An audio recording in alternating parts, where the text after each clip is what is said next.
Welcome to speedearning.com। दोस्तों, अचानक से बाजार में गिरावट आई। अब कौन से ऐसे स्टॉक्स हैं जिन्होंने मजबूती दिखाई है, जिनमें आप बाइंग को देख सकते हैं और आने वाले समय में अगले 2-3 दिनों में आपको उसमें अच्छी तेज़ी देखने को मिल सकती है। तो इस वीडियो को आखिर तक देखिए और फिर ठीक से अपना फंड प्लान कीजिए, क्योंकि ये ऐसा सेंसिटिव टाइम है जहाँ पे अगर आपने सही वॉल्यूम में काम नहीं किया या फिर सही इंस्ट्रूमेंट नहीं चुना, इक्विटी कैश में आपको काम करना है या ऑप्शन में काम करना है या स्टॉक फ्यूचर में काम करना है। स्टॉक फ्यूचर में काम करना है तो हेजिंग क्या है, हेजिंग आपको तैयार रखनी पड़ेगी, वैसे ही आप काम करें। तो मैं खास तौर पे कुछ स्टॉक्स को बताऊंगा जो सबसे ज़्यादा मजबूत रहेंगे कल की तारीख में। आप देखेंगे जुबिलेंट फूडवर्क्स ये 2300 के ऊपर ही मेंटेन करता रहा, वहीं खड़ा है। अगर बाजार ने थोड़ी सी भी रिकवरी दिखाई तो सबसे पहले चलने वाला स्टॉक बनेगा। तो फ्यूचर में अगर काम करना है तो हम जुबिलेंट फूडवर्क को खरीद के साथ में पुट खरीद के कॉल को शॉर्ट करके इस तरह की चीज़ करेंगे। और अगर इक्विटी कैश में काम करना है तो आप 2 पार्ट में काम कर सकते हैं। एक पार्ट में आपने बाइंग की, स्टॉप लॉस लगाया, अगर अचानक से बाजार ने झटका खाया तो उसके बाद दोबारा आप इसको खरीदेंगे, 2 बार का स्टॉप लॉस प्लान करके रखेंगे। तो जुबिलेंट फूडवर्क एक स्टॉक हो गया। दूसरा, आपने देखा बैंक निफ्टी में बहुत बड़ी गिरावट थी, तो कई बैंकिंग शेयर्स, बैंकिंग स्टॉक्स हैं जो करेक्ट हुए और उसमें कोटक महिंद्रा में तो थोड़ी रिकवरी देखने को भी मिल गई, लेकिन आईसीआईसीआई बैंक आज काफ़ी मजबूती दिखा रहा, क्योंकि आज ऐसा रहा कि बाजार प्लस खुल के एकदम से माइनस चला गया, माइनस से फिर प्लस के करीब आ गया था और फिर माइनस हुआ। तो ऐसे में बाजार के गिरने के बाद भी आईसीआईसीआई बैंक ने कमजोरी नहीं बताई, अपने एवरेज के ऊपर मेंटेन करता रहा। तो यहाँ पे हम आईसीआईसीआई बैंक के 360 के कॉल में हाई के ऊपर बाइंग करें, ये पॉसिबल है, लेकिन नेक्स्ट एक्सपायरी का या फिर इसी एक्सपायरी की बात कर रहे हैं कॉल में, तो फिर आपको ध्यान इस बात का रखना है कि अगर आपका ट्रेड एक्टिवेट हो जाता है तो जैसे ही रैली आएगी आप प्रॉफिट बुक करने के लिए तैयार रहिए, क्योंकि कॉल की प्रीमियम ज़्यादा टिक पाए इसके चांसेस कम बनते हैं।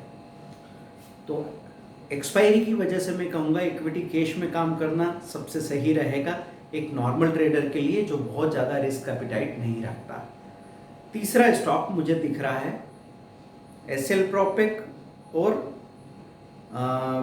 या हमारी जो न्यू लिस्टिंग हुई है हैप्पीएस्ट माइंड की, इन दोनों को मैं तीसरी कैटेगरी, तीसरे ऑप्शन की तरह रखूँगा।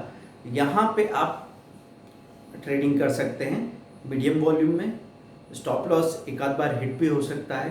तो अगर आप इस तरह के लेवल पे ट्रेडिंग करने के लिए तैयार हैं तो आपको पहले से प्लान करके रखना चाहिए कि आप टोटल स्टॉप लॉस कितना लेने वाले। बगैर स्टॉप लॉस के काम नहीं करेंगे, अपनी कैपेसिटी से ज़्यादा वॉल्यूम में काम नहीं करेंगे।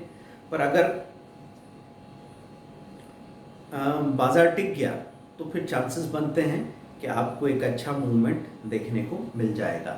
तो मैंने 3 स्टॉक्स के नाम बताए हैं कल के लिए, आने वाले 2-3 दिनों में अच्छा परफॉर्म कर सकते हैं। देखिए, खास तौर से जुबिलेंट फूडवर्क्स की बात की कि एफएमसीजी सेक्टर में इतना करेक्शन होने के बाद भी इस स्टॉक में ज़्यादा करेक्शन नहीं आया है, ये बराबर अपनी मजबूती बताता रहा, साबित करता रहा। तो बाजार के पलटने में एकदम से इसके चलने के चांसेस बनते हैं। कम से कम 0.5% का स्टॉप लॉस 2 बार ट्राई कर लें, या 0.3% का स्टॉप लॉस 3 बार ट्राई करना आपके लिए ठीक रहेगा। 0.3% मतलब 2300 रुपये के शेयर में 8-8 रुपये का स्टॉप लॉस 3 बार अगर आपने रिपीट किया तो ये 24 पॉइंट हो गया। फिर आईसीआईसीआई बैंक के लिए कहा मैंने, और फाइनली एसएल प्रोपेक में बड़ा मूवमेंट आ सकता है, और हैप्पीएस्ट माइंड में, हैप्पीएस्ट माइंड पे एक्चुअली सबका रुझान रहेगा क्योंकि अभी अभी लिस्ट हुआ है। आगे मैं आपको बताऊंगा अगले वीडियो में कि डेली एसआईपी की क्या फ़ायदे नुकसान है और क्यों वो हर एक ट्रेडर के लिए सबसे अच्छा सॉल्यूशन हो सकता है। आप सब्सक्राइब करके रखें चैनल को, इस वीडियो को शेयर करें, लाइक करें, सब्सक्राइब करें। लेडीज़ के लिए एक स्पेशल सीरीज शुरू की है, 3:30 पे हम डेली उनके लिए एक फ्री ट्रेनिंग प्रोग्राम रख रहे हैं, ताकि जो कुछ भी पैसा घर में आ रहा है उसको अगर सही तरीके से प्लान करके इन्वेस्टमेंट शुरू कर दिया तो आपकी फैमिली का फ्यूचर बिल्कुल श्योर है। इसके कई सारे दूसरे फ़ायदे भी हैं, क्योंकि हाउसवाइफ या होम मेकर किसी एक सही डायरेक्शन में अपनी एनर्जी को लगा देगी तो फिर वो पूरी फैमिली के लिए बहुत पॉजिटिव कदम होगा, और वही असर आपकी किड्स पे भी आएगा, क्योंकि किड्स अगर मनी मैनेजमेंट का ABCD अभी से समझने लगे तो आगे उनको कोई गरीबी के अंधेरे में नहीं रख सकता। तो दोस्तों बने रहिए हमारे साथ में, आपके सजेशंस का इंतज़ार रहेगा। Thank you very much, bye.